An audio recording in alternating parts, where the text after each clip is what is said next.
Et puis à la une de l'actualité également, l'arrestation d'un suspect dans l'enquête sur la mort de Victorine à Villefontaine. Oui, un jeune père de famille de 25 ans qui aurait avoué en garde à vue dans la ville. Tout le monde est stupéfait. Maxime Lévy.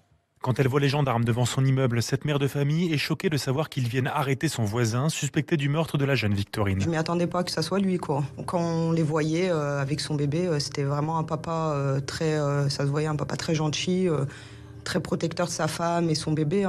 Je m'attendais plutôt à quelqu'un que ça soit un fou dehors, mais pas à mon voisin, quoi. Qui avait une situation stable pourtant. Choc d'autant plus important que le suspect habite Villefontaine, à quelques minutes seulement du domicile de Victorine. La nouvelle effraie d'ailleurs Martine, habitante de la commune. C'est épouvantable, quoi. Se dire que ça arrive ici, à quelques pas de chez nous, quoi. Se dire qu'on le croise peut-être tous les jours, en cherchant notre pain, en sortant, quand nos enfants sont dans la rue, c'est épouvantable, quoi. De son côté, la famille de la victime est satisfaite que l'enquête avance. Kelly Montero, son avocate. La réaction des parents, elle est en deux temps. D'une part, c'est ce soulagement de se dire, cette personne, elle n'est déjà plus dans les rues de Villefontaine. Et puis surtout, maintenant, on va pouvoir comprendre ce qui s'est passé. Et ils attendent, vous l'imaginez, avec beaucoup d'impatience, ce que cette personne a pu relater aux enquêteurs qui sont en charge de son audition. Le suspect est connu des services de police pour trafic de stupéfiants, mais n'a jamais été inquiété pour des crimes sexuels.